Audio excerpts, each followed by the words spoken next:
usually spoiled at how to introduce myself because of a lot of things I'm engaged in. So, but right now I've been able to streamline it to referring to myself as an entrepreneur who still wants to leave a mark in the career world. I'm the co-founder of Edubreed, a school management software. I'm also the founder of Kedicta Emporium. And you didn't tell us that you do all this while raising how many children? 3 children, right? Yes.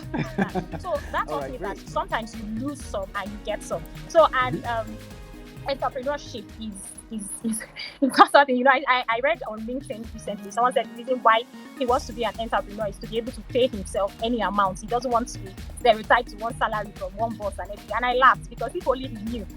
Okay, so for example, let me use Edubreed's brand story.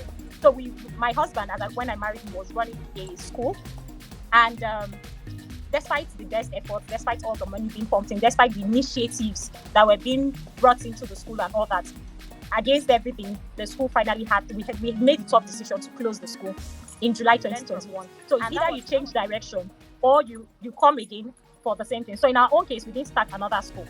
Maybe in future that might come up. We can't say, but for now, we're still in the education sector, but this time around in a different way, not running a school this time around. So failure is, if you have to strategize, you do that, but don't stay back. Like I always say, a failure isn't the one that failed. A failure is the one that stopped trying. So who said be focused on your goals, but dynamic about the how. So much wisdom happening here today. Okay, so the first time I took my McKinsey Forward program, I think I took it with Elizabeth. I'm not so sure. So, but then we were working together. So, but for some reason, I was unable to finish up. I was just, I would say maybe I didn't really keep up with the timing, because in all fairness, it's not like the McKinsey Forward program is so intense that you won't be able to squeeze out time. But probably I would pin that to a poor time management or something at that point in time. But then I felt, well, why try anymore? So the second time was out of okay. But then I've realized something. They say when purpose is not known, abuse is inevitable. So when you don't know the purpose of it, it's easy for you to just say, okay, it's just like you're going through the motion. There is no purpose. There is no reason why you're doing it. So the third time I'll say I didn't reason. And why is because during our ALS program, the first 3 months, we did what was called the ALS Foundation. And we went through a whole lot of stuff and exposure to a whole lot of topics. And that was when I saw the McKinsey problem solving framework. And it was broken down in such a way that I understood why I now needed to take the forward program. And okay, so first of all, let me say it's okay not to have it all figured out. But it becomes a problem when it remains that way, because you should be in a constant pursuit to know what your purpose is and what it is you want to do with yourself. So for such people, I would say explore as much as you can. Explore as much as you can. Because in exploring, you're not able to pick up on your strengths and say, okay, so these are the areas I can deal with, or these are the areas I can handle. So just try and explore. And of course, your association is very important. The people you associate with. So you need to be deliberate about the kind of people you associate with. And when you associate with such people, what exactly do you discuss? Is it when you come, you're talking about irrelevancies and all that? Do you even have discussions about yourself, how to further yourself? The thing is, I think one of the things that helped me when making decisions is like, I ask myself, so yes, I understand for a fact that I won't remain this young, I won't remain this agile, I won't remain this. So age is going to come up eventually. We're going to. Okay, so first off, maybe this is where I give a shout out to Elizabeth, because when I said about association, I would say she has been one of the people, because for McKinsey program, for ALS, for CSC, she has been in the middle of all this. It was through her I got to know about the 3 of them. And I would say for ALS, I'm drawn to results. Should I use that word? I don't know if that's the best word to use. But what I mean by that was that, so Elizabeth went through the ALS program, and I saw the growth she recorded. I saw the improvements. I saw the personal and professional development that came from that. And of course, it's good to imitate good things. So I also wanted that for myself.